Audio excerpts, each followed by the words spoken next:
तो नमाज शब्द की जो उत्पत्ति है वह संस्कृत भाषा से हुई है।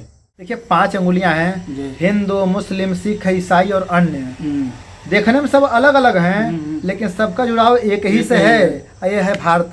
हम चाहे कुछ भी हो लेकिन है भारतीय। जी। तो भारतीयता के भाव को अपने मन में समाहित रखें और मिलजुल के रखें। ऐसे अलग अलग रहेंगे तो कमजोर रहेंगे, कोई आएगा तोड़ के चला जाएगा। जिस दिन हम एकदम भारतीय बन जाएंगे ना, उस दिन देखिए तो जबरदस्ती काट दीजिए, वो कुर्बानी नहीं करते। हम सब अपने आप को धार्मिक मानते हैं ना, तो सच बात है कि अपने आप को प्रकाशित करें। जी जी जी। दुनियादारी की भाषा में समझा जाए तो आप इस्लाम धर्म से हैं, लेकिन मानवीय दृष्टि से देखा जाए तो आप अपने आप को मानव धर्म से मानते हैं और अपना मूल धर्म मानव धर्म मानते हैं। और ये हम लोग के लिए एक अनुकरणीय विषय है। बुराइयों का विनाश करना ही कुरान का एक संदेश है।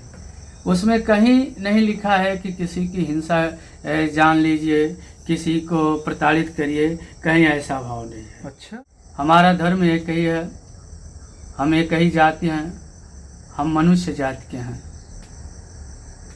और इस धरती पे एक ही धर्म है, मानवता है।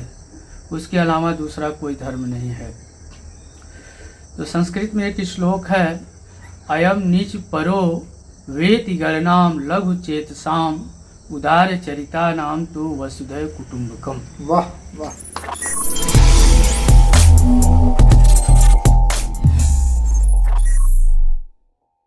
दिल में मोहब्बत, आंखों में गंगा लेकर चलते हैं। असलम भैया, जी जी जी। अरे दिल में मोहब्बत, आंखों में गंगा लेकर चलते हैं, एकता का गीत गाते हुए तिरंगा लेकर चलते हैं। वाह, क्या बात है, क्या बात है। दिल में मोहब्बत, आंखों में गंगा लेकर चलते हैं, एकता का गीत गाते हुए तिरंगा लेकर चलते हैं। और सिर पे माँ का आंचल, सिर पे माँ का आंचल आसमान है भैया। क्या बात। धर्मशील सत्कर्म ही तो जान है भैया। जान से प्यारा वतन हिंदुस्तान है भैया। जान से प्यारा वतन हिंदुस्तान है भैया। जय हिंद साथियों, मैं हूँ आपका दोस्त सुनील चौरसिया सावन और आप हमारे साथ देख रहे हैं श्री असलम बैरागी जी को, जिनका मूल नाम है असलम अली। यह पार्ट 2 है। पार्ट 1 में हमें आपने बताया था वेद के संदर्भ में, क्योंकि आप पेशे से संस्कृत अध्यापक हैं और अगर दुनियादारी की भाषा में समझा जाए तो आप इस्लाम धर्म से हैं, लेकिन मानवीय दृष्टि से देखा जाए तो आप अपने आप को मानव धर्म से मानते हैं और अपना मूल धर्म मानव धर्म मानते हैं। और ये हम लोग के लिए एक अनुकरणीय विषय है। आपसे मैंने बहुत कुछ सीखा है कि कैसे जिंदगी जिया जाता है जातिवाद धर्मवाद से ऊपर उठकर एक सच्चा इंसान बनके सादगी के साथ।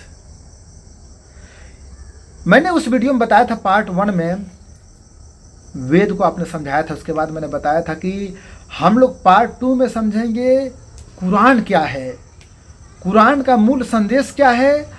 और हम सभी को समझना चाहिए कि कुरान में जो काफिर शब्द है, काफिर किसे कहते हैं। और नमाज, आपने बताया था कि नमाज का संबंध संस्कृत से है और उसका शाब्दिक अर्थ क्या है। कुल मिला जुला कर हम क्या क्या बताएं, हम असलम भैया से ही समझेंगे कि कुरान का मूल भाव क्या है। तो भैया अपने शब्दों में बयां करें। नमस्कार दोस्तों, आइए कुरान और पुराण के बारे में हम आपको बताते हैं। सबसे पहले हमारी एक सोच है, हमारा कोई धर्म नहीं है, हमारा धर्म एक ही है, हम एक ही जाति हैं, हम मनुष्य जाति के हैं और इस धरती पे एक ही धर्म है, मानवता है। उसके अलावा दूसरा कोई धर्म नहीं है। तो संस्कृत में एक श्लोक है, अयम नीच परो वेति गणनाम लघु चेतसाम उदार चरिता नाम तो वसुधैव कुटुंबकम। वाह वाह। यह संपूर्ण पृथ्वी हमारा एक परिवार है और उसी वसुधैव कुटुंबकम की भावना को दृष्टिगत रखते हुए मैं कुरान, गीता, पुराण पे कुछ कहूँगा।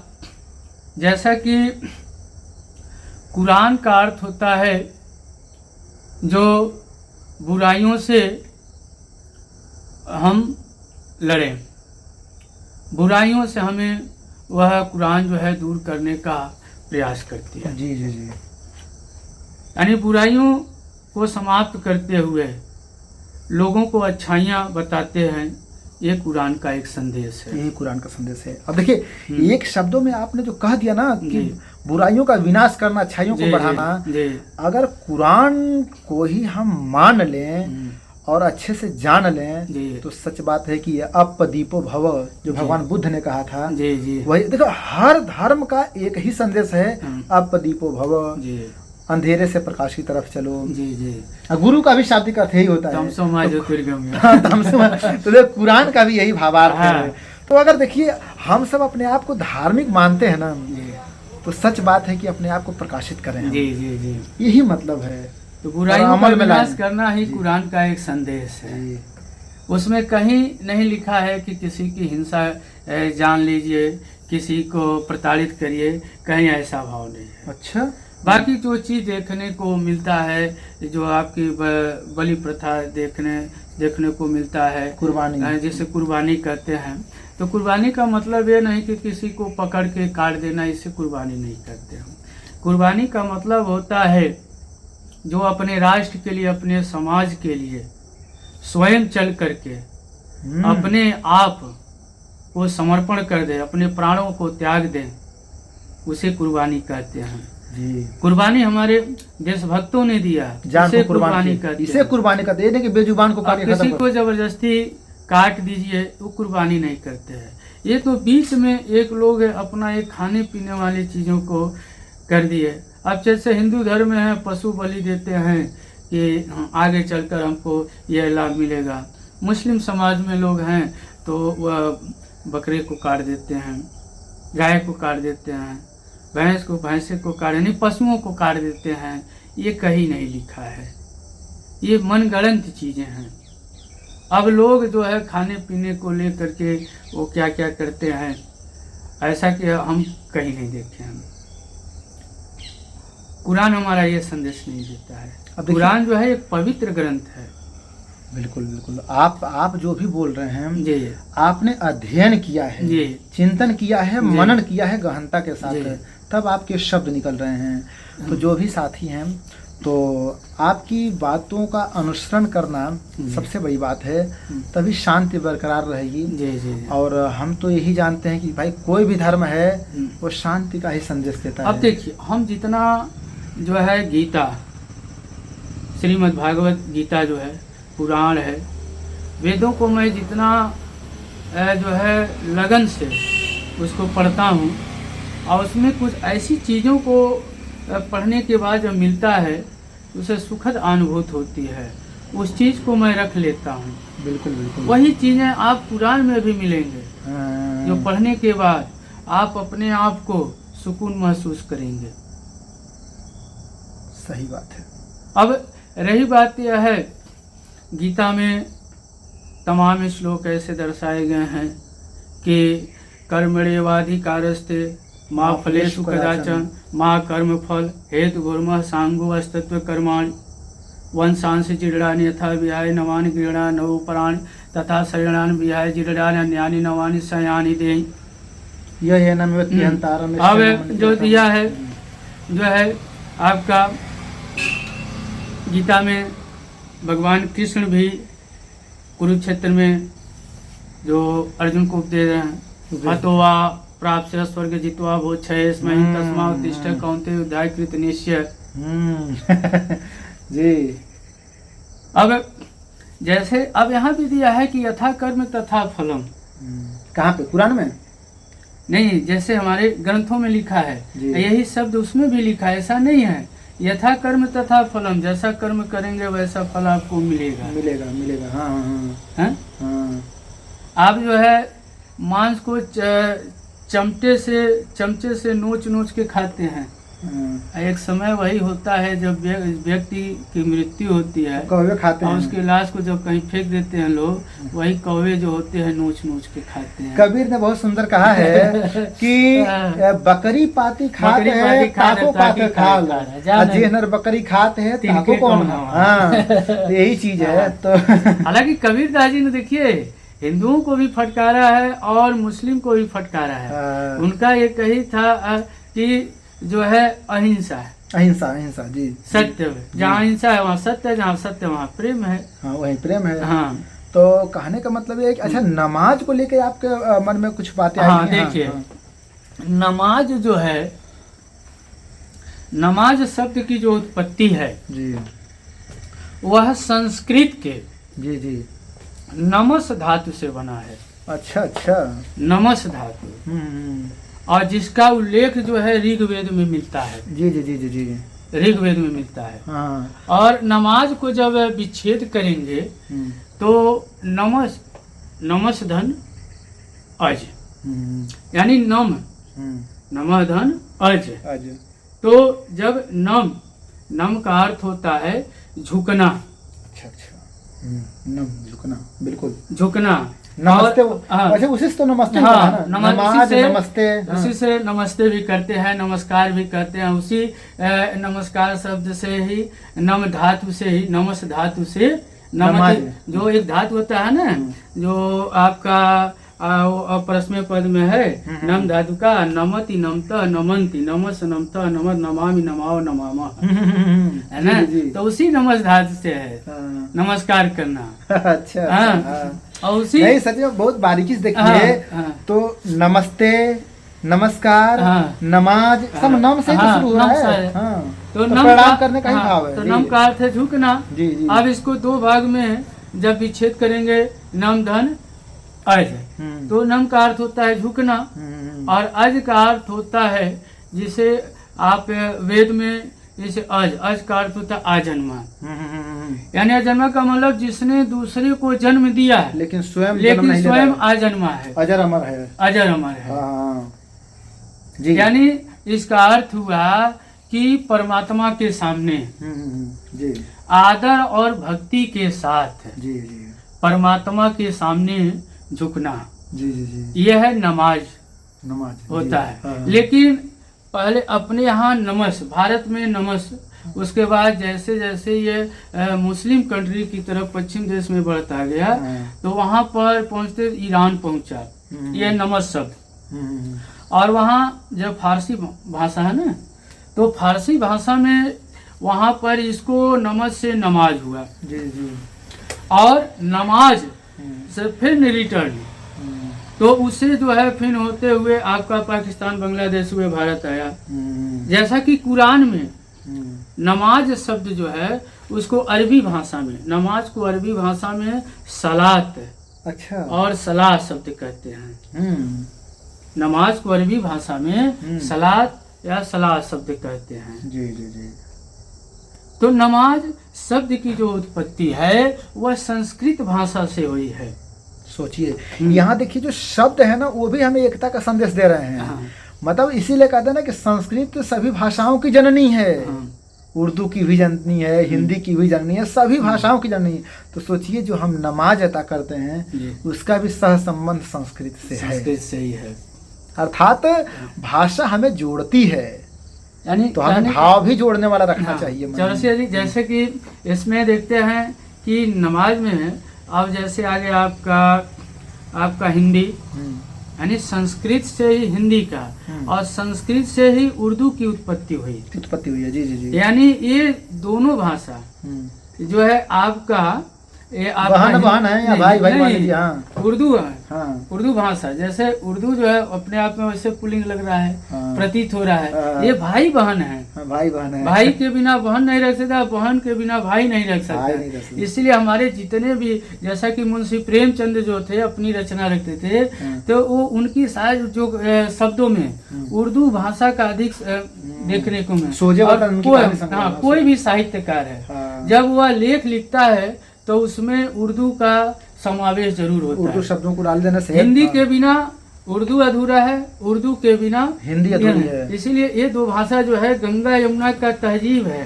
जी। लोग नहीं समझ पाते हैं कि अब ये जो है हमारा उर्दू और संस्कृत जी, इन दोनों का ये बहुत गहरा लगा है, माँ बेटे का है। अब लोग जो है यहाँ पर तरह तरह के भ्रांतियाँ फैलाते हैं कि हमारा ये हिंदू धर्म में है, ये हमारा जो मुस्लिम धर्म में है। इन दो पक्षों को लेकर के आपस में जो अल्प ज्ञानी स्वभाव होते हैं, बिल्कुल बिल्कुल, जो अल्प ज्ञानी होते हैं, लेकर के अपना जो है वाद विवाद करते रहते, ऐसा कुछ नहीं है। सभी धर्म एक ही है, सभी धर्मों का संदेश अलग है। जैसे पानी होता है ना, पानी का रंग तो एक ही है, पानी एक ही है। अब उसमें हाँ। रंग डालेंगे तो वो तरह तरह का उसका रूप है, धारण करेगा। सही बात है, पानी तो एक ही है। हाँ। तो उसी पानी को सूर्य भगवान से तरफ चढ़ाएंगे तो जल चढ़ा अब रहे हैं। जैसे हाँ। ये सूर्य देव हैं, हाँ। तो सूर्य देव का जो प्रकाश होता है, हाँ। क्या होता है, क्या वो कहते हैं नहीं, तुम हिंदु है, तुम्हारे ऊपर नहीं अंदर में नहीं, लगेगा, हाँ। आज तुम मुस्लिम है, तुमको मिलेगा, ऐसा नहीं। सबके घर में जैसा लगते कि हैं, इसलिए हाँ। वो कहा गया उदेत सविता ताम्र एव ताम अर्थ है। उदेत सविता ताम्र ताम एव अर्थ है, यानी जो होता है कि सूर्य जो उदय होता है जी, तभी लाल होता है, हाँ। और डूबता जो है तभी लाल होता है। अच्छा, ये एक शब्द है काफिर। हम्म। काफिर को लेके बहुत मतलब कि भ्रांतियां होती देखिए, हैं और लोग अब समझ नहीं देखिए, पाते हैं जी। हमारे वलीमा जो मौलवी साहब लोग हैं, चाहे अन्य कारी चाहे मुफ्ती साहब लोग हैं, ये काफिर कार देखिए, काफिर कार ये नहीं कि हम ये जो कुरान नहीं पढ़ पाते हैं, नमाज नहीं पढ़ते हैं, उनके जो रोज़ा नमाज ज़कात हज नहीं पूरा कर पाते हैं, तो उनको काफिर, ऐसा कोई बात नहीं है। आप कुरान नहीं पढ़े हैं तो किसका मतलब इंसान नहीं है, नमाज नहीं पढ़ता तो इंसान नहीं है। चलिए ठीक है, नमाज नहीं पढ़ता था, चूँकि वो सारी चीज़ें हैं, प्रयास करना भी चाहिए इंसान को नमाज पढ़ना, तो ऐसा नहीं है। काफिर का मतलब होता है तुच्छ सोच, निम्न कोट की सोच। अच्छा अच्छा, जिसके अंदर इंसानियत नहीं है, जिसके अंदर प्रेम नहीं है, वो काफिर है। वो काफिर चाहे वो है। किसी भी धर्म का हाँ, हो। चाहे किसी भी धर्म का हो, या जो परमात्मा को न मानता हो, वो काफिर है। हाँ काफिर है। कहने मतलब जो परमात्मा का मतलब यह हुआ कि जो हमें उस ब्रह्मांड में विश्वास नहीं करते हैं, प्रकृति में विश्वास नहीं करते हैं, तुच्छ भावना अपने अंदर रखते हैं, वह काफिर है। अच्छा अच्छा, यानी जो आजकल जो काफिर का अर्थ लगाते हैं कि जो इस्लाम धर्म को नहीं मानता है वो अब काफिर है। हमारे जी। इस्लाम धर्म, जैसे जो आप हमारे राष्ट्र को हाँ जो नुकसान कर रहा है, जी, अब जैसे हिंदू मुस्लिम होते हैं, लोग आपस में लड़ जाते हैं, दंगा करते हैं, तो वह क्या करते हैं, नुकसान देश का ही करते हैं। कहीं बिल्डिंग जला देते हैं, कहीं गाड़ी जला देते हैं, कहीं रेलवे ट्रैक उखाड़ देते हैं। किसका नुकसान है भाई? ये अपना नुकसान करते हैं, राष्ट्र का नुकसान करते हैं। तो इस तरह के कुविचार वाले व्यक्ति जो हैं वही काफिर वह हैं। काफिर हैं, वही काफिर है। वही काफिर हैं। सही बात है। हाँ, आस्तिक और नास्तिक की बात दूसरी है, लेकिन काफिर जो होता है वह तो जो आपने एक शब्द में जो बोला ना हाँ। कि गलत सोच का व्यक्ति काफिर हाँ। है, तो बस यही काफी हो गया उनके लिए। हाँ। तो कहने का मतलब ये है कि शब्द के अच्छे और सच्चे अर्थ को समझना बहुत जरूरी है। जी ठीक ना। देखिए 5 अंगुलियां हैं, जी। हिंदू मुस्लिम सिख ईसाई और अन्य। देखने में सब अलग अलग हैं, लेकिन सबका जुड़ाव एक ही से है, ये है भारत। हम चाहे कुछ भी हो लेकिन है भारतीय। जी तो भारतीयता के भाव को अपने मन में समाहित जी। रखें और मिलजुल के रखें। ऐसे अलग अलग रहेंगे तो कमजोर रहेंगे, कोई जाएगा तोड़ के चला जाएगा। तोड़कर चला जैसे जिस दिन हम एकदम भारतीय बन जाएंगे ना, जी। उस दिन देखिए इतनी सा देश है जापान, जी। लेकिन टेक्नोलॉजी में कितना आगे है। वहाँ ये सब वो- चीजें हाँ, विसंगतियां नहीं है। वहाँ ये सब नहीं है। वहाँ पे क्या है कि टेक्नोलॉजी विकसित करो, देश को आगे ले जाओ। हाँ। और सबसे पहले तो खुद को आगे ले जाओ। जब हम वहाँ- खुद प्रोग्रेस करेंगे तो देश आगे वहाँ जाएगा। सर कर्म प्रधान दर्शाया गया है। और यहाँ कर्म की प्रधान वहाँ कर्म प्रधान है, यहाँ धर्म प्रधान हमारा है। धर्म प्रधान है, इसलिए तो हमारा देश इतना कभी कल पीछे तो चला कहने का मतलब है कि हमें कर्मवाद पे ध्यान देना है, हाँ, है ना। अपना जो काम है वो पवित्र भाव से कीजिए, जी क्योंकि कहते हैं वर्क इज वर्शिप, कर्म ही पूजा है जी ना। जी। कर्म ही पूजा है। और दूसरी बात यह है कि आज बेरोजगारी अपने देश की बहुत गंभीर समस्या है। जी जी और सच्ची शिक्षा का भी अभाव होता जा रहा है। जी। शिक्षित तो सब होते जा रहे हैं, लेकिन अपराध भी बढ़ता जा रहा है, सामाजिक समस्याएं कहाँ से समस्याएं उत्पन्न हो रही हैं? क्योंकि नैतिकता का अभाव होता जा रहा है। तो शिक्षित तो सब हो रहे हैं, लेकिन सच्ची शिक्षा मिलना बहुत जरूरी है। और इस वीडियो, हाँ जी, तो इस वीडियो में क्या है कि आप लोगों ने जो भी बातें सुनी, देखिए हमें ना आपसे वोट लेना है, ना हमें आपसे वोट चाहिए, हमें आपसे कुछ नहीं चाहिए। हमें बस यही चाहिए कि आप आदर्श नागरिक बनिए और अपने कर्तव्यों का पालन कीजिए। और जो हमारे और आपके बीच जो तीसरा टपक के आता है और जो हमें भटकाता है, उससे बच के रहिए। दूसरे के चक्कर में आके हम मनमुटाव क्यों करें? ठीक, तो काम धंधा पे ध्यान दें। और सरकार का भी बहुत अच्छा प्रयास चल रहा है कि भाई सबको रोजगार मिले। तो सरकार से ही ये भी विनती है और आग्रह है कि अपने प्रयास को थोड़ा सा और उच्च स्तर पे ला जाए। और जैसे मान लीजिए कि 50 करोड़ लगा कर और कहीं मान लीजिए धार्मिक स्थल बनवा रहे हो, तो वहाँ भैया 49 करोड़ लगा के कहीं एक फैक्ट्री खोल दो ना, हाँ। और 1 करोड़ का आप अपने एक इष्ट देव की मूर्ति लगवा दो, या कहीं एक जगह जाकर धार्मिक स्थल थोड़ा सा छोटा बना दो।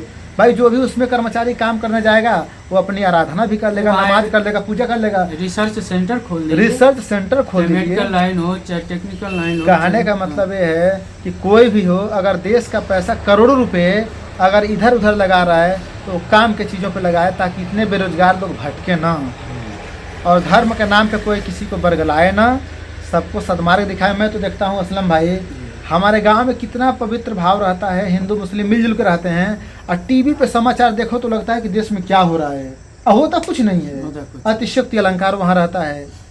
कुछ लोग मंच से ऐसे बोलेंगे, लगता है क्या हो गया है देश में। देश में भैया शांति है, आप चिंता मत कीजिए, आप अपनी कुर्सी को बचाइए। सीधी सी बात है, आप काहे दूसरों को लड़ा के अपनी कुर्सी को फले फूले बना, ऐसा नहीं करना है। तो कुल मिला के आम आदमी को सोचने समझने की बात है। समझदारी से रहिए, शिक्षित रहिए और अपने काम में व्यस्त रहिए और मस्त रहिए, यही है।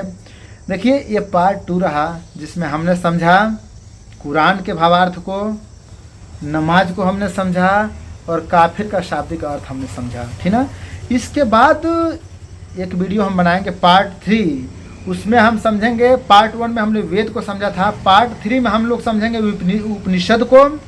और उसके साथ साथ आप बहुत अच्छे साहित्यकार हैं, तो पार्ट 3 में हम लोग आपकी कुछ कविताओं को भी सुनेंगे।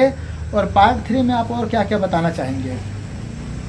और भी चीज़ें हैं, मान लीजिए अब जैसे आपका रामचरितमानस है, उसके बाद ये आपका जो है तमाम ऐसे आप लोग एक चीज़ आपको संदेश देना चाहते हैं, चाहे कोई भी धर्म हो, वो पार्ट 3 में रहेगा। हाँ, तो उसको चलिए हम पार्ट 3 में। अब देखिए ये जो एक संदेश देना चाहते थे हमारे असलम जी, वो पार्ट 3 में हम बताएंगे, ठीक ना। तो वीडियो हमारी कैसी रही आप सच्चे दिल से कमेंट बॉक्स में ज़रूर बताइएगा। वीडियो अच्छी लगी हो, लोक हित में हो, तो जन जन तक शेयर भी कीजिए। और हमारे साथ ही जो डॉक्टर सुनील चौरसिया सावन नामक चैनल है, सब्सक्राइब कर लीजिए, क्योंकि हम यहाँ पे देखिए हम लोग शिक्षक हैं, हम लोग सदमार्ग ही दिखाते हैं अपने अंदाज में, ठीक है। तो फिर मिलते हैं पार्ट 3 में असलम भाई के साथ। तब तक के लिए जय हिंद, वंदे मातरम, धन्यवाद।